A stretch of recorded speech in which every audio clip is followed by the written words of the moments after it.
Aleluia.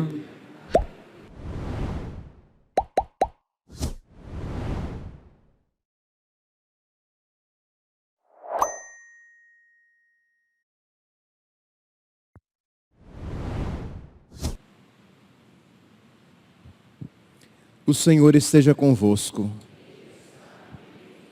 Proclamação do Evangelho de Jesus Cristo, segundo Mateus. Naquele tempo, Jesus passou no meio de uma plantação num dia de sábado. Seus discípulos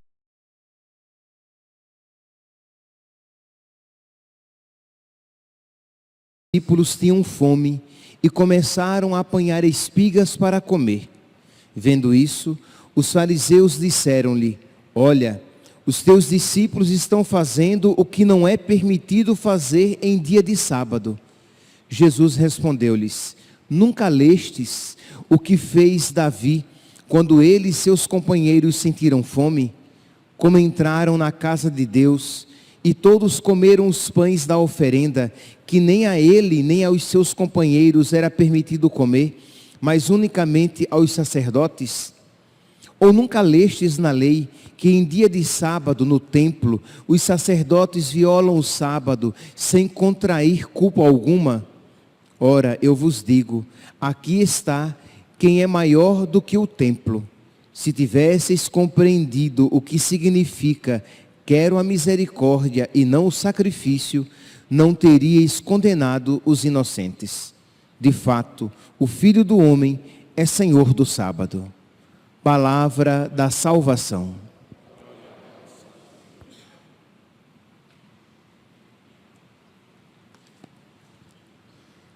Caríssimos irmãos e irmãs, temos a alegria de celebrar hoje o bem-aventurado Inácio de Azevedo e seus 39 companheiros mártires. Eles estão profundamente ligados ao Brasil. Inácio nasceu no Porto, em Portugal, uma família nobre, e com 22 anos de idade, estamos aqui no século XVI, ele nasceu em 1526, em 1548 ele entrou na companhia de Jesus, e com 40 anos de idade, ele veio para o Brasil como visitador das missões. Chegando aqui, percorreu a região da Bahia, Espírito Santo, São Vicente, e ele viu que missionários eram necessários, que este país, que esta região precisava conhecer Cristo, a sua igreja, a sua única igreja, receber os sacramentos.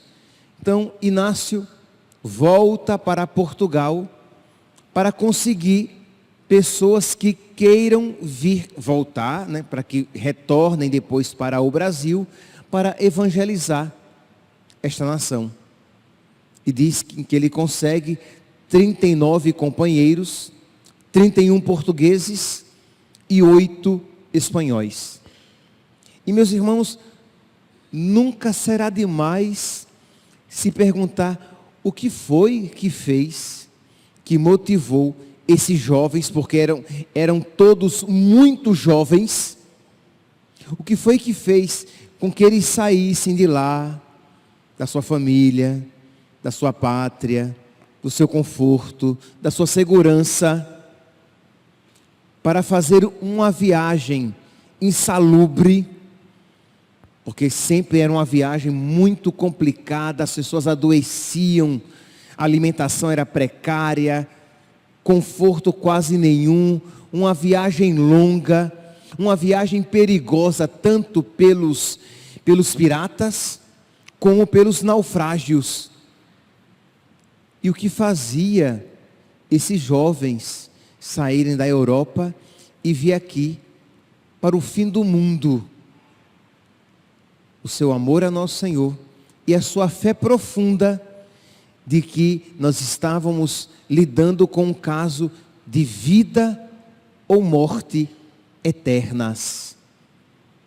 Eles acreditavam, eles tinham fé católica de que religião não é tudo igual, que as religiões não são igualmente suficientes na mentalidade moderna e, infelizmente, na cabeça de muitos cristãos católicos, entrou um pensamento tão distante da fé católica, de que o que importa é você seguir alguma religião, é você fazer o bem, porque aí você se salva. Mas, meus santos, nós não nos salvamos, nós somos salvos por Jesus, o Filho de Deus que veio ao mundo, que se encarnou, o nosso Salvador. Nós somos salvos por Jesus, aderindo a Jesus na sua única igreja, a Igreja Católica. E foi por causa desta fé que eles saíram de Portugal e vieram evangelizar o Brasil. Porque senão, se as religiões fossem suficientes, se toda religião fosse boa, se as religiões salvassem, se talvez umas salvassem mais, outras salvassem menos, mas se todas salvassem, eles seriam irresponsáveis. Mas a fé católica, repito, a fé católica não diz que o catolicismo salva mais, as outras salvam menos. Não.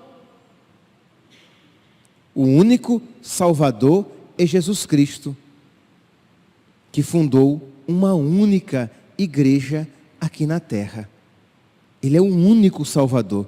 Não é que Buda salva mais ou menos, é um caminho imperfeito de salvação. Maomé é um caminho imperfeito de salvação. Não.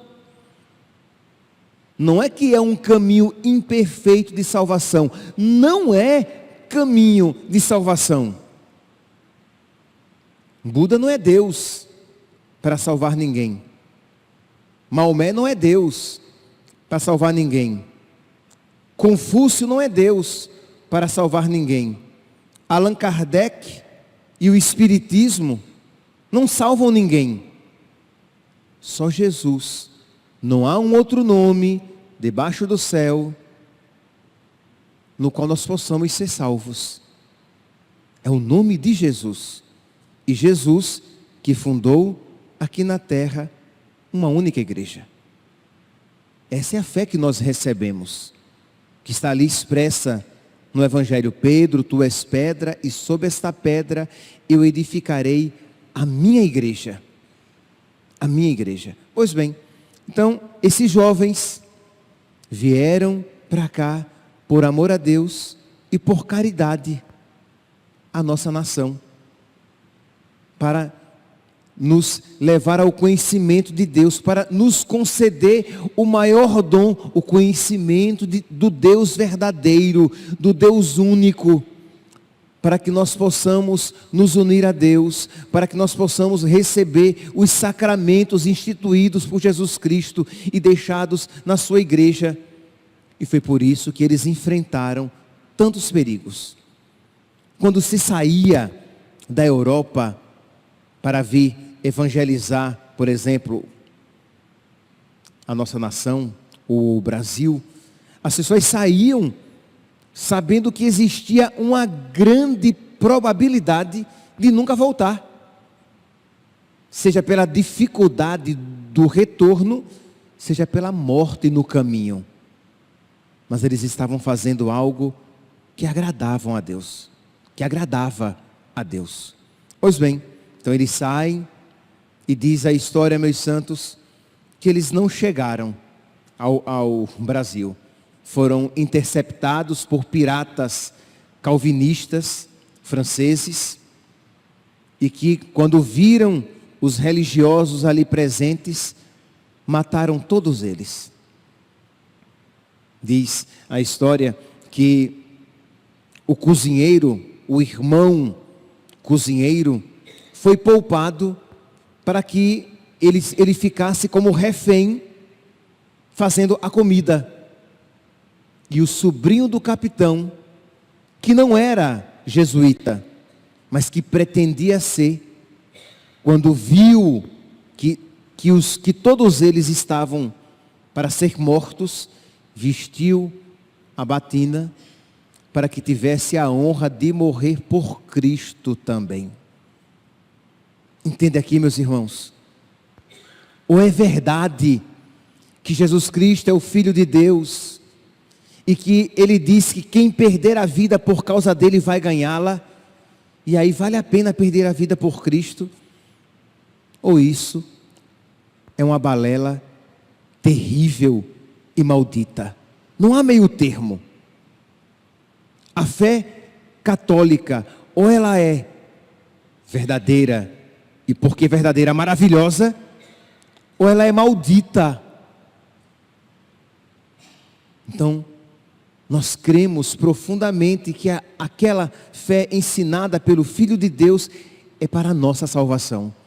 Então eles são martirizados, todos eles, jogados ao mar, e nós poderíamos dizer, a missão fracassou. Eles saíram de Portugal, estavam vindo para o Brasil, e não conseguiram chegar. Foi um fracasso. Mas, meus irmãos, aos olhos de Deus, aquela missão foi plenamente realizada. Que o que importa para Deus não é o sucesso daquilo que nós fazemos, mas a fidelidade a Ele. E aqueles missionários foram fiéis a Deus até o fim. Diz a tradição que Inácio de Azevedo, antes de morrer, disse: nós não chegaremos ao Brasil, mas nós fundaremos um colégio no céu. Na mentalidade da época, né, esse termo colégio não era simplesmente uma escola. Um colégio é um lugar de missão, de oração, de formação. Então ele estava dizendo que nós não iremos formar um local de missão, formação e oração no Brasil, mas formaremos algo assim no céu, em que nós intercederemos por esta nação. Então 40 mártires, meus santos, derramaram o seu sangue pelo nosso país, pela nossa nação. E diz a história que isso não só não desanimou outros missionários, como infundiu fervor. A missão aumentou, pessoas queriam vir, missionários queriam vir para o Brasil para evangelizar esta nação. Aquilo que nós fazemos, meus santos, por amor a Deus e pela salvação das almas, não é esquecido. Pode ser que nós não vejamos de imediato o resultado, como eles não viram, mas eles sabiam, eles tinham fé, que, repito, aquilo que fazemos por amor a Deus, pela salvação das almas, não é perdido. Olha aqui que maravilha.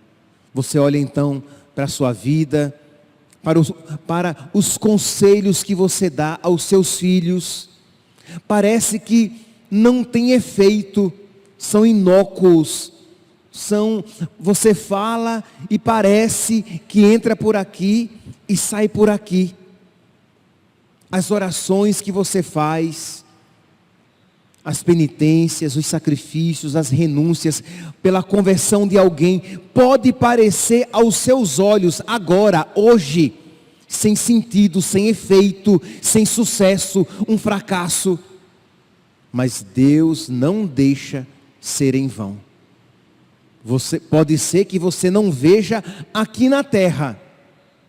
Se você partir antes, com a graça de Deus, você verá no céu que a sua oração, o seu conselho, o seu ensinamento não foram perdidos. Aquilo surtiu efeito. Não surtiu no momento, no período que você gostaria. Mas aquilo vai ficar no coração dos seus filhos, daquelas pessoas por quem você rezou, e aquilo não será perdido. Uma homilia preparada, uma confissão atendida, pode ser que você não veja o resultado de imediato, mas Deus não deixa cair por terra.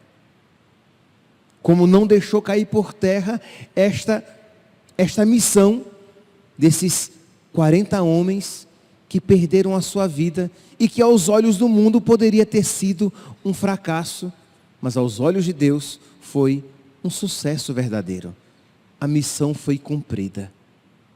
Meus irmãos, diante desta palavra, diante deste acontecimento, nós somos chamados então a renovar a nossa fé na fidelidade de Deus. Deus diz, a palavra de Deus ensina que quando você entra no seu quarto e reza ao Pai que está em segredo, Ele acolhe as suas preces. Jesus disse que se os pais da terra, que são pecadores, dão coisas boas aos seus filhos, quanto mais o Pai do céu. Qual é o pai da terra que quando um filho pede pão, lhe dá pedra? Que quando pede peixe, dá serpente? E se pedir um ovo, lhe dará um escorpião? Pedi o Espírito Santo, e o Espírito Santo vos será dado. Se os pais da terra dão coisas boas, muito mais o Pai do céu. Então não desanime você, pai, que está rezando pelos seus filhos.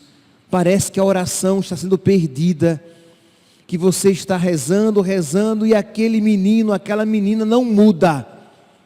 Não desanime, a sua oração não é perdida. O seu sacrifício que você faz pela conversão dos pecadores não é perdido. Você não vê o efeito. Você que reza pela conversão dos pecadores, você que reza pela santificação dos sacerdotes, nós que estamos rezando pelo nosso bispo, eu espero que ninguém tenha esquecido, né? Nós ainda não recebemos o nosso bispo. E você que está oferecendo alguma penitência, algum jejum, você que tem rezado todos os dias pedindo: Jesus, manda um bispo segundo o teu coração. Um bispo que seja um homem de oração, um homem de Deus, um homem profundamente católico. Concede-nos, Senhor, essa graça. Essas súplicas não são perdidas, não são lançadas ao vento. Deus não desperdiça nada daquilo que nós fazemos por amor a Ele, pela salvação das almas.